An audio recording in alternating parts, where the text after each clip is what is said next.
Fava bean एक winter crop है। इसे साहेब सिम्बी, बोकला, बाकला, बाटरा ये सब नाम से जाना जाता है। ये एक ऐसा क्रॉप है जो आसानी से ग्रो होते हैं और इसमें माइक्रोन्यूट्रिएंट का भरपूर मात्रा पाया जाता है। ये एक लिगोमिनस क्रॉप है जिसके कारण ये मिट्टी में बहुत ज़्यादा मात्रा में नाइट्रोजन को फिक्स करता है, जो कि दूसरे क्रॉप के लिए बहुत ही अच्छा है। हाल ही में ये क्रॉप सुर्खियों में आया जब पता चला इसमें बहुत सारा बायोएक्टिव फाइटोकेमिकल होते हैं, जैसे फेनोलिक्स, फ्लैवेनॉइड्स, टर्पेनॉइड्स, लिग्नेंस इत्यादि। इसके अलावा non protein amino acid like L dopa भी इनमें भरपूर मात्रा में होता है। ये 4 महीने की फसल है जो कि बिहार, झारखंड, मध्य प्रदेश, हरियाणा, पंजाब ये सब राज्यों में ज़्यादा देखा जाता है। फवा बीन प्रोटीन का एक अच्छा सोर्स है। इनमें 22 से 28% तक प्रोटीन पाया जाता है। इसके साथ साथ कार्बोहाइड्रेट 10 से 55% तक। इसके अलावा इनमें कैल्शियम, मैग्नीशियम, आयरन भरपूर मात्रा में होता है और बहुत सारा माइक्रोन्यूट्रिएंट के साथ साथ विटामिन सी का ये भरपूर सोर्स है। मैच्योर फवा बीन को हम पशु चारा के लिए भी इस्तेमाल कर सकते हैं। बहुत कोई सब्जी के लिए भी फ्रेश पॉड को यूज़ करते हैं। फवा बीन के साथ इंटरक्रॉपिंग करने से सॉइल स्ट्रक्चर, नाइट्रोजन फिक्सेशन बहुत अच्छा होता है। इसके साथ साथ खरपतवार का प्रॉब्लम भी कम होता है। फवा बीन एल्डोपा का एक नेचुरल सप्लायर है। एल्डोपा में एक ऐसा मेडिसिनल प्रॉपर्टीज पाया जाता है जो कि पार्किंसन डिजीज को ट्रीट करने के लिए काम आता है। पार्किंसन डिजीज एक न्यूरोलॉजिकल डिसऑर्डर है जो कि विश्व भर में 6 मिलियन से भी ज़्यादा लोगों को अफेक्ट कर चुका है। फवा बीन का सूटी और पत्ते को कंज्यूम करने का मतलब है एल्डोपा यानी डिहाइड्रोक्सीफेनिनालिन को कंज्यूम करना, जो कि पार्किंसन डिजीज को ट्रीट करने के लिए एक एजेंट की तरह काम करता है।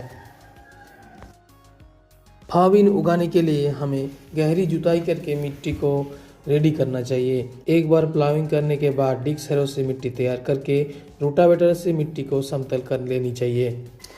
बिजाई करते समय हम 5 से 10 टन प्रति हेक्टेयर के डोज में farm yard manure 30 kilo nitrogen, 40 kilo phosphorus और 40 किलो पोटास के साथ मिलाकर ले सकते हैं। एसिडिक सॉइल के मामले में हम ½ टन प्रति हेक्टेयर के डोज में लाइम उसमें मिला सकते हैं, जिससे हमारी क्रॉप में कैल्शियम की भी पूर्ति होगी, साथ ही साथ मिट्टी का पीएच भी बैलेंस रहेगा। बीज को सोइंग करने से पहले राइजोबियम कल्चर के साथ बीज को ट्रीटमेंट कर लेना अच्छा होता है। 20 ग्राम राइजोबियम कल्चर प्रति सीड के साथ मिलाकर बीज को हम सोइंग कर सकते हैं। इसके अलावा हम 10 ग्राम ट्राइकोडर्मा भी प्रति किलो बीज के साथ मिलाकर सोइंग कर सकते हैं। बीज को 15 सेंटीमीटर स्पेसिंग में लगाया जाता है और एक रो से दूसरा रो का डिस्टेंस 50 सेंटीमीटर रखा जाता है।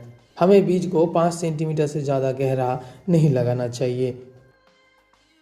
फवा बीन को सितंबर से अक्टूबर महीने में लगाने पर हम इसका हार्वेस्टिंग फरवरी मार्च महीने तक ले सकते हैं। क्रॉप की अच्छी बढ़वार के लिए 2% डीएपी यानी 20 ग्राम डीएपी 1 लीटर पानी में मिलाकर 2 बार फोलिया स्प्रे करना चाहिए। इसे हम बिजाई के 40 दिन बाद और 60 दिन बाद कर सकते हैं। खरपतवार की अच्छी नियंत्रण के लिए 4 टन प्रति हेक्टेयर के हिसाब से धान का भूसा हम मल्चिंग के तौर पे इस्तेमाल कर सकते हैं। इससे खरपतवार का काफ़ी नियंत्रण होगी और जिस इलाके में दीमक का प्रॉब्लम होता है वहाँ पे दीमक इस पौधे को डैमेज नहीं करेगा। फवा बीन में बहुत ज़्यादा मात्रा में दीमक का प्रकोप होता है, जब दीमक इसके पौधे को खोखला बना देते हैं। पुआल का मल्चिंग करने से दीमक पुआल को अटैक करते हैं, जिससे हमारा क्रॉप बचा रहता है। अगर सिंचाई प्रबंधन की बात करें तो बिजाई के 3 दिन के भीतर हमें अच्छा सिंचाई देना पड़ता है ताकि जर्मिनेशन अच्छे से आ जाए। इसके बाद से मिट्टी की नमी को ध्यान में रखते हुए हमें 10 से 15 दिन के भीतर लगातार सिंचाई देना है। अगर रोग की बात करें तो इन क्रॉप में ज़्यादातर लीफ स्पॉट दिखाई देता है, जो कि मैनकोजेब का 2 ग्राम प्रति लीटर के डोज में एक स्प्रे करने से आसानी से ठीक हो जाता है। अगर डैमेज करने वाली कीट की बात करें तो इसमें काटवर्म, बार्डवर्म, पॉड बोरार और एफिड का ज़्यादातर अटैक देखने को मिलता है, जो कि इमामेक्टिन बेंजोएट 1 ml प्रति लीटर के हिसाब से और इमिडाक्लोप्रिड 1 ml प्रति लीटर के हिसाब से मिलाकर स्प्रे करने से आसानी से कंट्रोल हो जाता है। जब हमारे फसल में कीटों का प्रकोप कम होता है तो 5 ml प्रति लीटर के डोज में नीम ऑयल को छिड़काव करके हम आसानी से कीट नियंत्रण कर सकते हैं। फवा बीन की फसल 90 से 120 दिन में तैयार हो जाता है। पॉड्स को हरा अवस्था में ही हार्वेस्ट कर लिया जाता है और बचा कुचा पॉड्स को बीज बनाने के लिए छोड़ दिया जाता है। 1 हेक्टेयर एरिया से 15 से 20 टन हरा पॉड और 2 से 4 टन बीज हम लोग हार्वेस्ट कर सकते हैं। मिलते हैं दोस्तों एक नए वीडियो में किसी नए जानकारी के साथ, तब तक के लिए जय हिंद।